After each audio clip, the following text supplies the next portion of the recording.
Carboxylic acids and their derivatives. So starting with some background on carboxylic acids, remember they are what we call weak acids. Why is that? Because they only partially dissociate.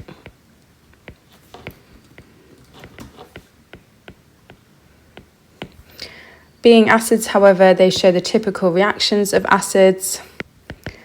If you were to take a carboxylic acid such as methanoic acid and react it with a base such as sodium hydroxide, guess what? You get a salt. This is sodium methanoate.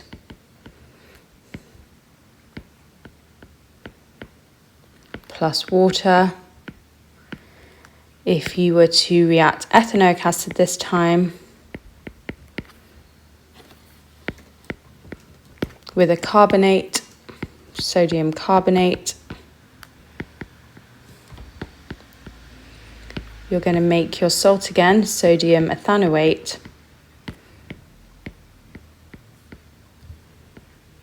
plus water, and then due to that carbonate, we're going to have a third product, carbon dioxide.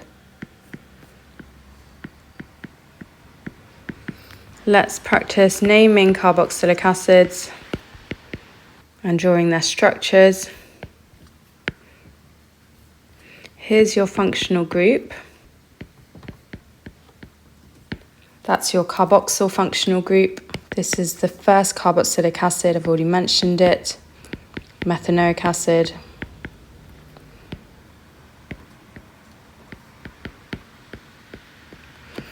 The second carboxylic acid contains 2 carbons. It's obviously ethanoic acid, otherwise known as vinegar. So we can see straight away that carboxylic acids end in oic acid. Now, because the carboxylic acid has to be at the end of the chain, it does not require a number, so the carbon of the carboxylic acid is always assumed to be carbon number 1. Properties of carboxylic acids, they have characteristic smells. Not necessarily nice smells, but this one here, which is ethanoic acid, vinegar, obviously has a very distinctive smell. Now, carboxylic acids exhibit hydrogen bonding as their intermolecular force, which means they have a comparatively higher melting point compared with other molecules of a similar MR. And those hydrogen bonds which form with water means that the shorter chain carboxylic acids are soluble in water.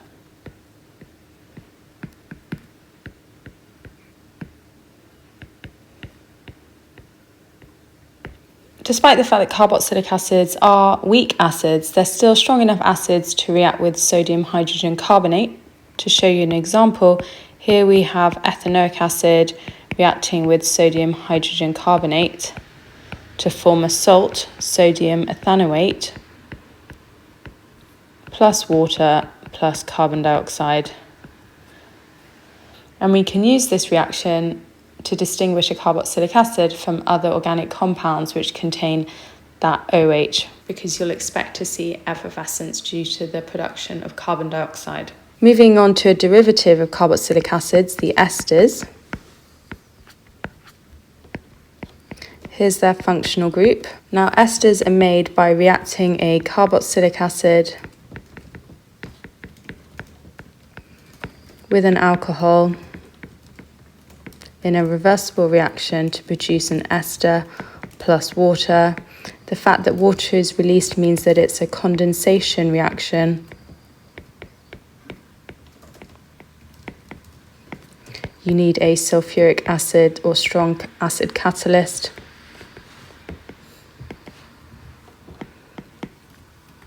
Just to practice naming your esters and drawing them, I'm going to start with methanoic acid over here. I'm going to add ethanol.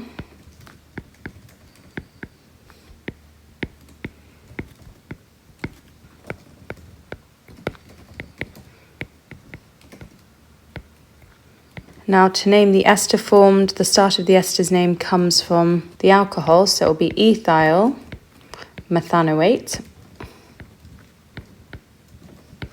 In terms of drawing the ester, let's just highlight the fact that the OH of water comes from the carboxylic acid, the second H comes from the alcohol, and then stick everything else together.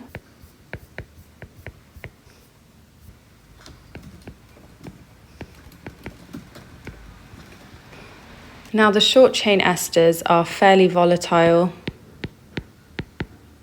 which means they readily turn into a gas. They have fruity smells, so they're often used in perfumes and flavourings. They can also be used as solvents and plasticizers.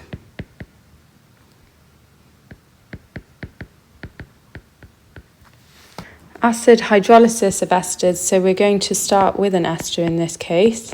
This portion comes from the alcohol, this portion comes from the carboxylic acid. So if we were to hydrolyze it, which means adding water, we're going to produce, due to that C2, the alcohol ethanol.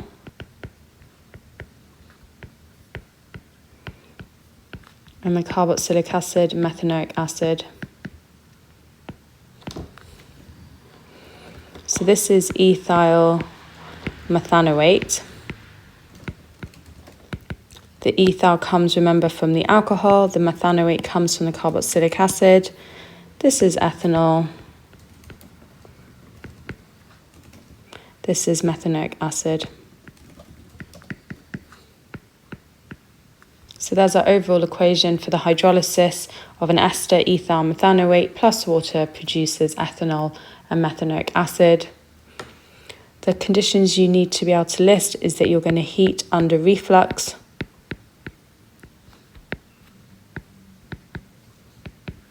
And you need, again, a strong acid catalyst. What about base hydrolysis of esters?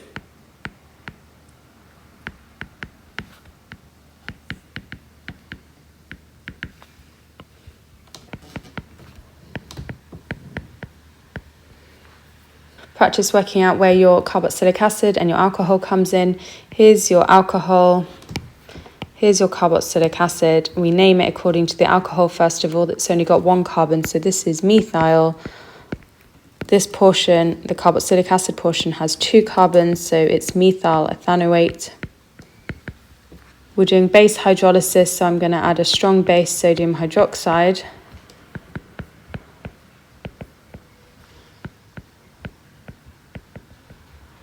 And we're going to produce a salt, sodium ethanoate, plus methanol and alcohol. So overall, we have methyl ethanoate reacting with sodium hydroxide to produce a salt, sodium ethanoate,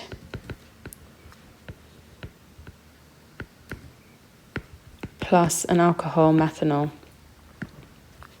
Now, if we're carrying out this hydrolysis with a warm solution of sodium hydroxide using distillation as our reaction condition, the reaction goes to completion.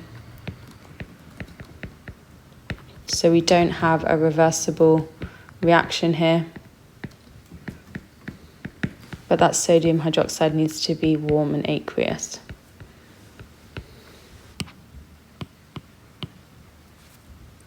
And if you add a strong acid such as HCl to our carboxylic acid salt, we will convert our salt to the carboxylic acid form. So in this case, it would be ethanoic acid. Formation and structure of triglycerides, which you need to think about as being a very special type of triester. Because if you think of the word triester, when you hear the word triglyceride, that will tell you straight away that yes, you're going to have an alcohol. It's going to be a triol reacting with a carboxylic acid. In this case, there's going to be 3 carboxylic acids, hence tri. You're going to produce your triester, which we call a triglyceride. And as always, you're going to produce water. There's going to be 3 waters produced. And it's going to take place in a condensation reaction, just as you would expect. So now let's give it context with the actual structures. First of all, our triol. Look, there are 3 OHs forming our alcohol functional group. fill up with hydrogens. Let's go about naming this from a UPAC point of view. 3 carbons means it's propane. 3 alcohol functional groups means that we write propane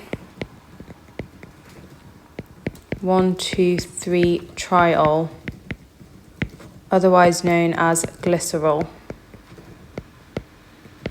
What about these carboxylic acids now?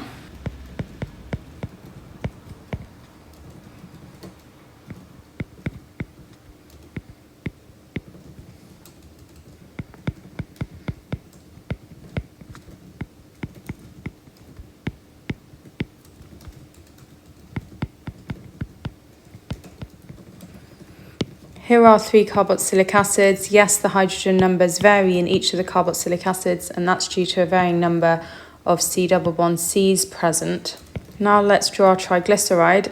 I'm just going to highlight where we're losing our water from. The hydrogen comes from the alcohol, the OH comes from the carboxylic acids, so then you stick together both ends of the molecules.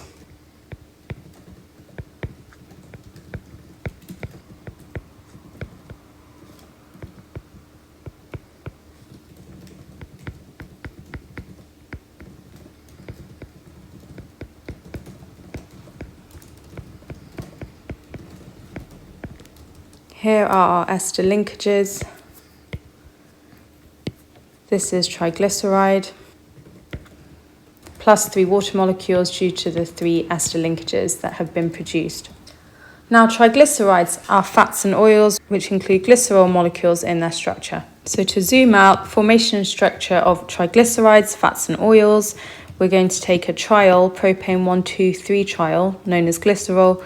We're reacting it with 3 carboxylic acids. They're going to undergo a condensation reaction whereby 3 water molecules are lost and the 2 molecules join together as you'd expect with your ester linkage, losing the OH from the carboxylic acids and the H from the alcohols to form the water. Making soaps now, we're looking at the opposite reaction. So we're going to start with triglycerides.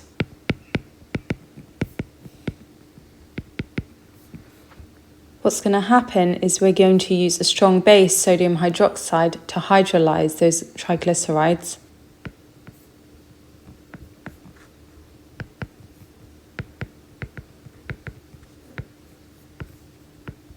According to the following reaction, this will produce glycerol, so propane 1,2,3-triol,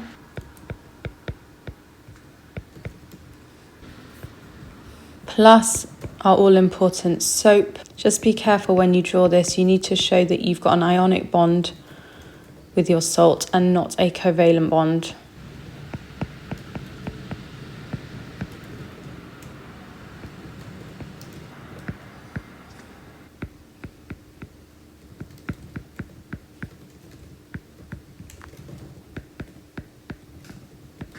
So we have taken our triglyceride.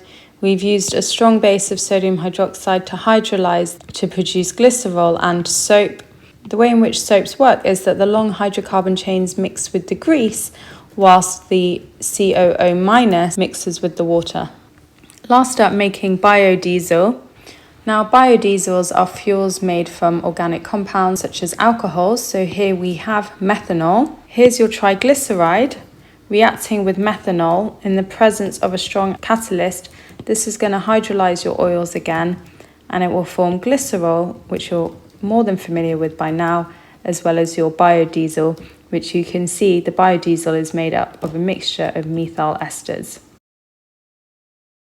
Which compound is formed when phenyl benzene carboxylate is hydrolyzed under acidic conditions? Now, don't get confused by this nasty name. It's very similar to your other esters. Remember when you had something like methyl ethanoate? It's just that benzene in there that might confuse you, but everything else remains the same. So we're hydrolyzing an ester under acidic conditions. So we know we're going to make a carboxylic acid from the latter portion of the name and an alcohol from the former. So we're obviously picking between these two. So to help you work out whether the answer is A or D, I've drawn out the displayed formula of phenyl benzene carboxylate. So we can see straight away that here's our carboxylic acid end, here's our alcohol end. And if you look here, look, although we've got that benzene ring, you've got an extra carbon, which doesn't exist here. So that's why the answer here is D. Which compound is caused by acid hydrolysis of phenyl methyl ethanoate? So very similar to before, we've got our ester undergoing hydrolysis in the presence of an acid. This indicates that we have ethanoic acid as one of our products. I'm just going to look down and see if I can see that anywhere. No, so it's going to be my alcohol. So I've drawn the alcohol here that would be formed through the hydrolysis of phenyl methyl ethanoate using the phenyl methyl as a clue. So have a look, which option is that? It's option A. Coconut oil contains a triester with 3 identical R groups. This triester reacts with potassium hydroxide. Complete the equation by drawing the structure of the other product of this reaction in the box. Notice here you obviously have your triester reacting with your strong base. Here it's potassium hydroxide. You're expecting to make a salt as well as glycerol, which remember is propane 1,2,3 triol.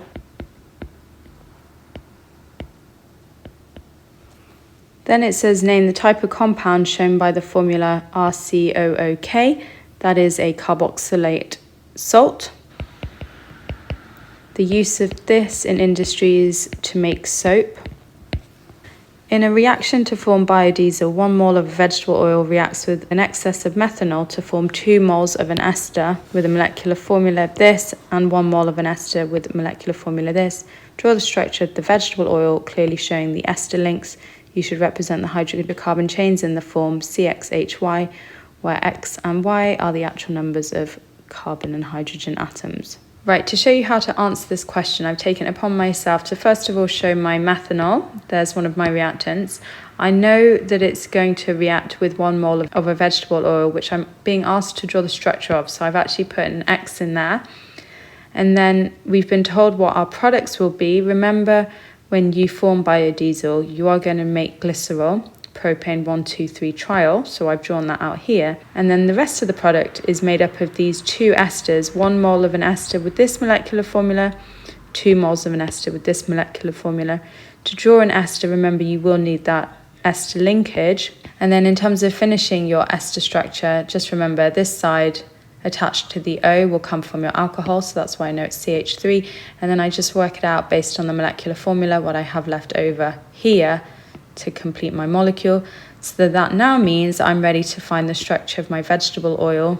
So obviously X will be a triglyceride it's a triester containing 3 ester linkages. So here is the structure of the vegetable oil. Bear in mind, remember that hydrolysis has occurred, so that means adding water, breaking ester linkages here, here and here.